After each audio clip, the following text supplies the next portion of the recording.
I'm Kyra King from SBG, and we have Jen Silver here. I'm going to be interviewing her and just asking her a few questions about becoming a female entrepreneur and a little bit about her journey. Jen is from Salt Lake City, and her company is Roofing Utah, so I'm excited to speak with her today.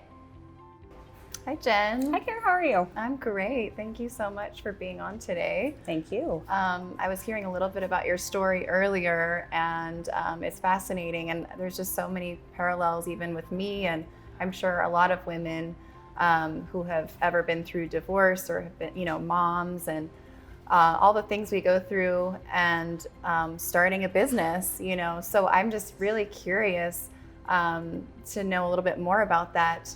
What propelled you to start your company, and what was that like? Probably the scariest thing I've ever done in my life, to be completely honest with you. And I didn't realize that going into it. I kind of went into it thinking that being a business owner couldn't be that much different than being a general manager. Mm-hmm. And I had been a general manager for close to almost a year of another company that was doing $7 million. I was like, yeah, they're closing down. I've got a great team. Mm-hmm. This makes sense. I'm going to go ahead and start my business. Mm-hmm. And shortly after that, I realized that there's a lot of responsibility that goes along with owning a business. I have 7 employees, and not only am I responsible for them, but they have a family.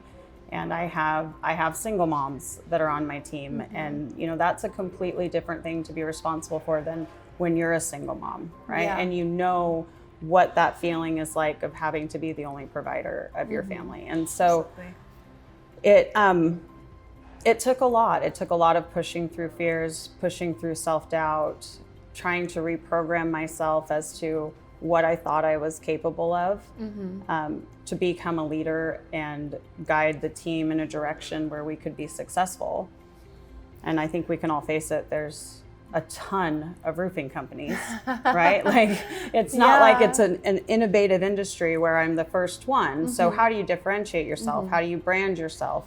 And I grew a lot as a person, probably more in the last 18 months than I have in my entire adult life. Wow. Okay. So do you think you're the same person from when you started to now, or are you like a completely different person? So that's an interesting question, right? Because has it always been in me? Yes, absolutely. And I can see at different times in my life where that little burst of power would come out and something would shut it down, probably myself, more likely than not, either out of fear that I couldn't really handle it or I didn't deserve it or whatever. So am I a different person? I don't know that I'm a different person, but I'm owning who I am, if that makes sense. Yeah, I can totally relate to that. There comes a point where you just embrace who you are, and you're just like, this is me. And anybody who's supposed to be in my life is just going to come in my life, and anything that's supposed to happen. But that's amazing that you're able to push through those fears and those boundaries and just go for it and accomplish what you have, which is amazing. How did you do it though with 4 kids? I'm a single mom of 2, and I'm kind of at that transition phase of coming out of my previous relationship and starting life over again. But how did you do it with 4 kids? Like that blows my mind. So it's not easy, right? And I know that you know that. And your kids are a little bit younger than mine. And so I think that there's definitely a little bit of an advantage to having children that are older and self-sufficient. But I spent a lot of time getting my kids to buy into the idea, right? Okay. And making them a part of goals that we were achieving as a family. And it kept me, right, working towards something, because my children matter to me and my word matters to me more than anything to my kids. I'm that mom that doesn't give promises if I don't know for 100% that I'm going to deliver on it. So they know that threat is real, right? Right. So they know if I say I'm going to do something that I'm going to do it. That's always been really important to me. So creating goals with them and getting them involved and getting them excited about things has probably helped with that, and their understanding that we're working towards something. When mom's as a family, when mom's working long hours or whatever, and I take them to the office when I can and teach them the things that I can teach them. And I have 3 daughters, right? And ultimately, whether I like it or not, I'm their role model, right? They may not want me to be their role model all the time, but that's typically how that works out. And that's a big responsibility. And I want to create women that are powerful. You know, I want them to be feminine as well, and, you know, understand what it is to balance being a mom, and that is your primary responsibility. But I want them to own who they are much younger than I ever was able to do. Yeah. So. Amazing. Are they entrepreneurial? Do you see some of them kind of sticking out as more so than others, or? My oldest is actually going to start college this fall, and she's going to school for, I think she's getting a BS in business with a emphasis in HR and a minor in entrepreneurship. Cool. Which I think will be really good. My second daughter wants to be a surgeon, so she's on a different path, and I completely support that. And my youngest daughter is the most entrepreneurial child you will ever meet. Like, I come home from work and the child has made money every single day. Whether How?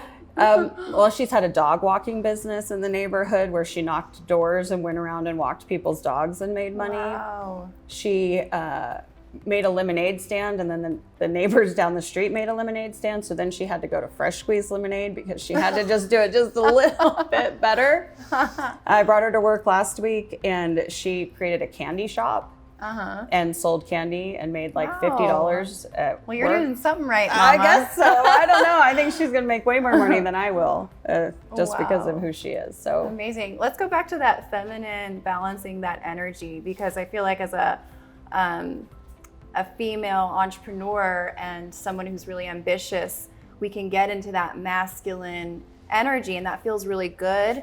But then how do you balance also being feminine? Is it that you get deeper into the feminine and then that's the power? What's your take on it? Because I've heard different things from different people. So I've been in conversations with myself and a friend a lot around this exact issue recently, because it's an internal battle, I think, that women struggle with, or some women. I shouldn't speak on behalf of all. I can say I do, because I do project a very masculine role, right? I am a business owner. I make decisions.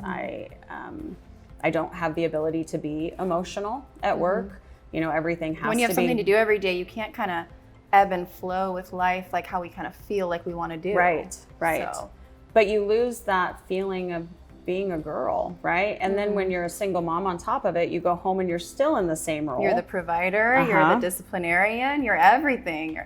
You're the nurturer, you're the right. Every day I'm like, no one person is supposed to do all of this. Right. No, that's but at the same time, I'm like, wow, I'm becoming the strongest person ever. And a great role model for your children and other girls out there, right? Yeah. So how do you balance the energy then? Do you kind of step into this more masculine role for work? I'm still figuring that out, right? So not dating and not being in a relationship makes it more challenging to figure out a way to balance that. I think for me, before I'm probably willing to go down that path, I have to know that I can provide for myself. Because to really let yourself be in that feminine energy and be a woman, you have to relinquish all power, in my opinion, and allow a masculine energy to flow through you, right? And to do that, you lose a lot of control. And there's a lot of fear that goes into that. And the times that I have done it in the past, I've been burned. I ended up divorced with nothing and starting all over. And, you know, his career still went on, and I was, you know, living in low income housing with little kids and trying to figure out, how do I get back to where I was before I met him? And I don't want to ever be there again. So I think that my drive is to become successful and independent and financially where I want to be on my own. And then I think I'll be at a place where I can go back to focusing on that feminine energy and allow myself the freedom to be there. Yeah, it's just a journey, and it all takes time. And I think we're just constantly evolving. But I always think about, I don't even want to go back to how I was before. I just want to keep moving forward. You know, I find I'm a completely different person than before too. And I like love and embrace myself, just like you were talking about. But yeah, so I wish I would have had that when I was your age. So much more that you'll be able to accomplish knowing that now. Yeah, but it's amazing what you've accomplished. Thank you for being on. I know you're going to talk to Anthony here in a second. But it was great getting to know you, and I look forward to getting to know you more. Thank you.